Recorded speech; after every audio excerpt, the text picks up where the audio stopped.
Dalam kehidupan sehari-hari kita tentu pernah berhutang ataupun pernah memberi hutang. Namun perlu kita ketahui bahwa hutang piutang atau dalam bentuk pinjam meminjam itu adalah potensi untuk berpahala dan juga berpotensi untuk berdosa. Kesempatan ini saya ingin menyampaikan upaya kita menghindarkan dosa dari hutang piutang. Hutang piutang dalam fikih itu disebut dengan fikih muamalah. Kalau hutang piutang barang dengan barang, uang dengan uang itu disebut dengan hutang. Dan itu murni niat kita harusnya tolong menolong. Jadi utang uang, minjam uang, dibayar uang, minjam barang, dibayar barang yang sama, itu niat utamanya memang tolong menolong.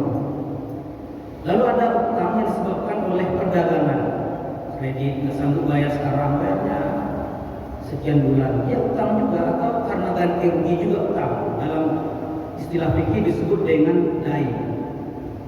Kalau pinjam-pinjam dibayar sama namanya qard. Utang-utang karena jual beli namanya adalah dain. Bapak Ibu yang saya hormati, lalu dari keduanya itu sebenarnya dalam Islam diatur agar senantiasa kita beribadah pula dalam amalan. Jadi dalam berdagang, dalam utang-utang kita dapat pahala. Jangan sampai dalam utang-utang sudah jelas niat nolong orang malah dapat dosa. Dan ini yang perlu kita perhatikan rambu-rambunya. Kaum muslimin dan muslimat jamaah selasar. Yang pertama yang perlu kita perhatikan dalam utang-utang adalah bahwa hukum memberi utang atau hukum meminjam sesuatu kepada orang lain adalah dianjurkan, sunnah. Sedangkan yang meminjam itu hukumnya mubah, jadi tidak wajib, tidak pula dianjurkan, boleh sesuai dengan kondisi kita. Memang kondisinya lagi sulit, maka di saat itu kita dibolehkan, bukan dianjurkan, dibolehkan meminjam dengan niat juga untuk membayar. Bapak Ibu yang saya hormati, lalu di mana letak dosa ketika seseorang melaksanakan utang-utang? Bisa dosanya pada orang yang memberi utang ataupun dosa orang yang menerima orang berhutang tersebut. Yang pertama dari segi orang yang memberikan pinjaman atau berhutang itu ada potensi riba. Ketika kita meminjamkan uang kepada orang lain dengan niat mendapatkan keuntungan, itu sudah jelas dosa. Apalagi sampai disepakati, itu sudah jelas riba. Kullu fardin jarra manfaat bahwa riba.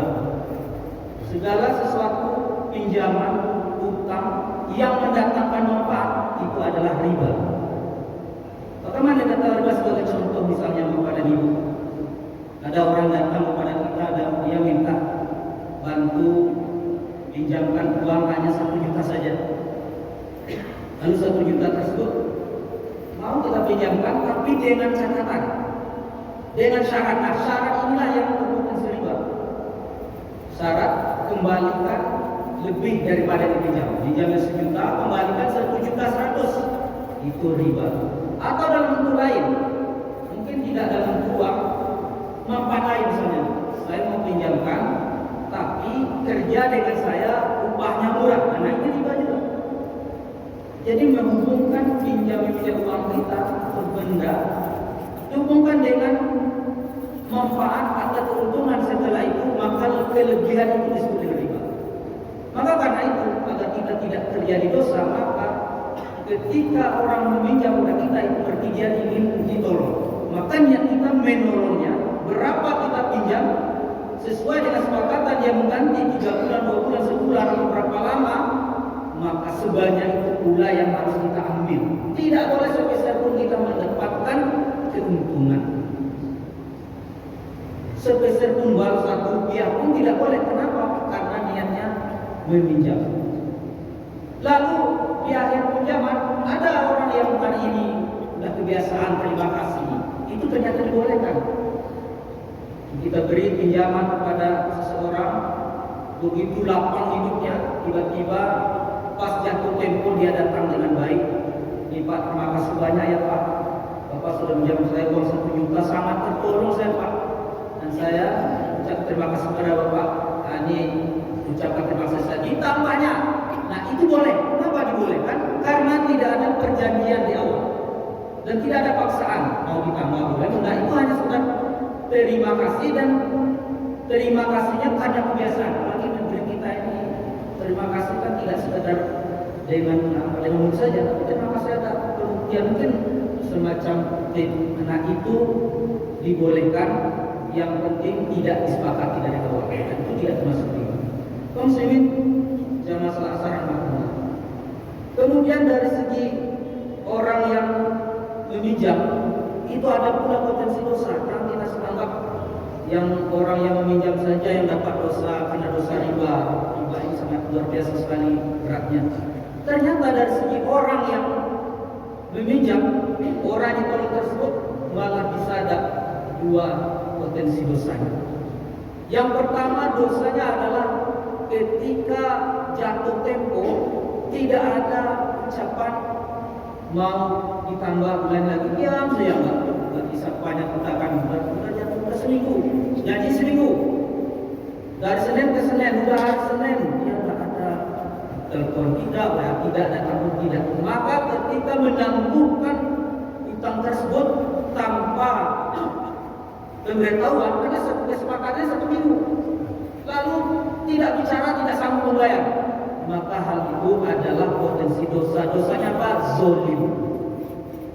Jadi kalau ada yang dari kita berutang 1 minggu langsung bayar, ya datang, Pak, maaf Pak, saya tidak sanggup untuk mungkin saya masih minta tambah waktu 2 minggu lagi Pak. Nah, orang yang memberi kesempatan menambah tempo, nilainya sedekah.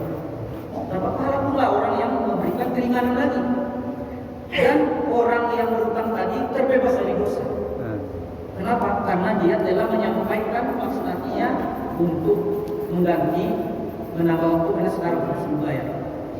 Itu yang pertama, menangguhkan pembayaran tanpa pemberitahuan, itu adalah kezaliman.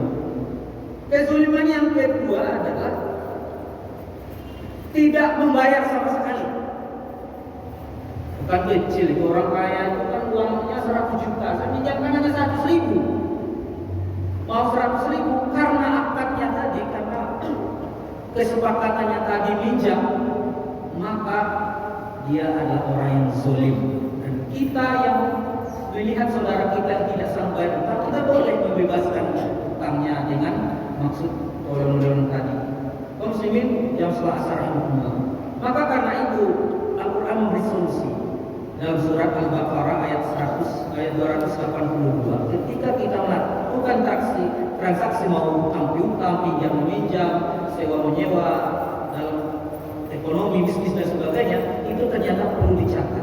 Ya ayyuhalladzina amanu idza tadayantum bidainin ila ajalin musamma faktubuhu wal yaktub bainakum katibun bil adl wala yakbatibun ayyaktub kama 'allamahu falyaktub.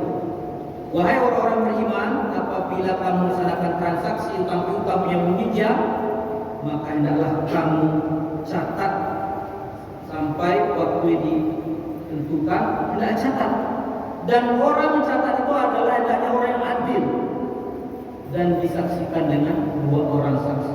Jelas, kan sering pula kita dengar dalam kehidupan sehari-hari ketika takziah atau ketika orang kematian, Bapak Ibu, kami ahli waris, mohon maaf seandainya ada orang tua kami yang selama hidup bergaul, mungkin banyak salah hati, tangan saja mohon dimaafkan.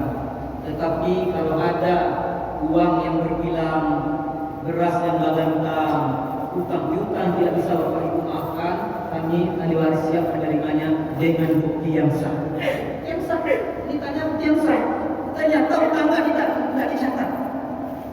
Tidak dicatat utang di mana bukti yang sah tadi. Maka bukti yang sah, mana tahu usia kita dan sebagainya, itu akan mengandung konsep hukum dan itu bisa menjadi bukti, bisa diminta keluarganya, dan bisa menjadi bukti bahwa utang itu memang benar-benar ada. Tapi kalau tidak dicatat ya seperti hanya ucapan saja. Kalau ada yang utang, kami siap menerimanya, tapi dengan bukti yang sah. Ini harus kehati-hatian kita, sehingga tidak terzolimilah orang yang meninggal dunia, tidak terkapung ruhnya di hadapan Allah, karena orang yang berutang dalam kematiannya itu di zaman Rasul itu pernah ditangguhkan oleh Rasulullah terlebih dahulu. Ditanya Rasulullah, utang ada utang nggak? Kalau ada, saya membayar, lalu diselenggarakan.